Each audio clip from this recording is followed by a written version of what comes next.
കൂട്ടുകാരെ എല്ലാവർക്കും എൻ്റെ പുതിയ വീഡിയോയിലേക്ക് സ്വാഗതം. ഞാൻ ഇന്നിവിടെ എരിശ്ശേരിയാണ് തയ്യാറാക്കാൻ പോകുന്നത്. എരിശ്ശേരി പല രീതിയിലും തയ്യാറാക്കാം. ഞാൻ തയ്യാറാക്കുന്ന രീതിയാണ് ഇവിടെ കാണിച്ചിട്ടുള്ളത്. അപ്പോൾ എൻ്റെ ഈ ചെറിയൊരു വീഡിയോ ഇഷ്ടമായാൽ ഒന്ന് ലൈക്ക് ചെയ്ത് സബ് ചെയ്ത് കമൻറ്റ് ചെയ്ത് എന്നെ സപ്പോർട്ട് ചെയ്യുക. നമുക്ക് വീഡിയോയിലേക്ക് പോകാം. എരിശ്ശേരി തയ്യാറാക്കാൻ വേണ്ടി ഞാനിവിടെ എടുത്തിട്ടുള്ളത് ഒരു പീയണിയുടെ ഹാഫ് ഭാഗമാണ്, പിന്നെ ചെറുപയർ, ഒരു വാഴയ്ക്ക എന്നിവയാണ്. ചെറുപയർ നല്ല രീതിയിൽ കഴുകി കുക്കറിലോട്ടിടുക.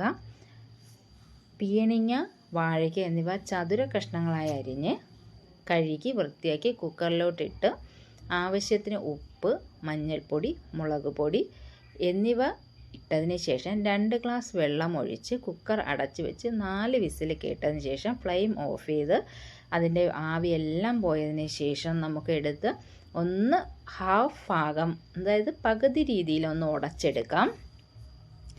ശേഷം നമ്മളിവിടെ ഇതിൻ്റെ കൂട്ട് തയ്യാറാക്കാം. തേങ്ങ, കുരുമുളക് പൊടി, ജീരകം, വെളുത്തുള്ളി എന്നിവ എടുത്ത് നല്ല രീതിയിൽ അരച്ച് ഇതിലോട്ട് മിക്സ് ചെയ്ത് യോജിപ്പിച്ച് ഒന്ന് തിളപ്പിച്ചെടുക്കുക.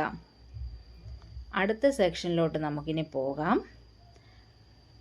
കുറച്ച് നമ്മൾ തേങ്ങ മാറ്റി വച്ചിട്ടുണ്ടായിരുന്നു. ഇത് നല്ല രീതിയിൽ ഒന്ന് തിളച്ചൊന്ന് അടിപൊളിയാക്കണം.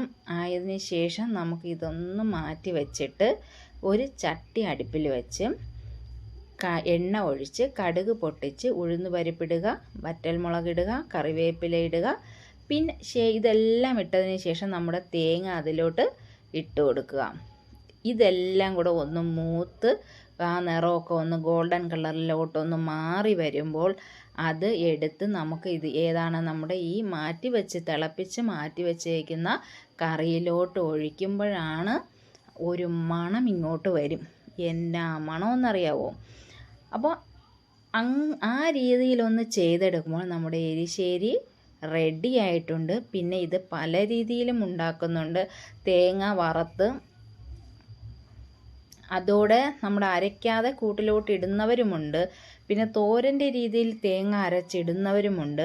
അങ്ങനെ പല രീതിയിൽ ഈ എരിശ്ശേരി ഉണ്ടാക്കാം. ഇത് ഞാൻ ഉണ്ടാക്കുന്ന രീതിയാണ്. ഞാനും വേറെ രീതിയിലും ഉണ്ടാക്കാറുണ്ട്. ഇത് ഒരു രീതിയാണ്, എരിശ്ശേരി ഉണ്ടാക്കുന്ന ഒരു രീതിയാണ്. ഇത് നല്ല ടേസ്റ്റാണ്, എനിക്കിഷ്ടപ്പെട്ടു. നിങ്ങൾ തയ്യാറാക്കി നോക്കിയിട്ട് അഭിപ്രായം പറയുക. ഇഷ്ടപ്പെടും. ഒരു അടിപൊളി ഡിഷാണ് കേട്ടോ. പിന്നെ നമ്മുടെ ഈ എരിശ്ശേരിക്ക് വേണ്ടി നമുക്ക് ചുണ്ടൻ കടല അവിച്ചതെടുക്കാം.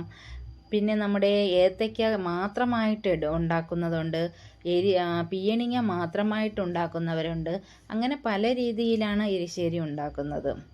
അപ്പോൾ ഞങ്ങളുടെ എരിശ്ശേരിയൊക്കെ തയ്യാറാക്കി കഴിഞ്ഞു. നമുക്കിതൊന്ന് ചോറും അല്ലെങ്കിൽ നല്ല കഞ്ഞിയിലൊക്കെ ഒഴിച്ച് കുടിക്കാൻ വളരെ ടേസ്റ്റ് ആയിട്ടുള്ള സാധനമാണ്. എല്ലാവരും തയ്യാറാക്കി നോക്കുക. വീഡിയോ ഇഷ്ടമായാൽ ലൈക്കും കമൻറ്റും സബും ചെയ്യുക. എന്തായാലും എൻ്റെ ഒരു ചെറിയ വീഡിയോ അല്ലേ, ഇഷ്ടപ്പെടാതിരിക്കില്ല, ഇഷ്ടപ്പെടും. അപ്പം ഇത്രയേ ഉള്ളൂ എൻ്റെ ഈ ചെറിയ വീഡിയോ. നമുക്ക് ബായ് പറയാം.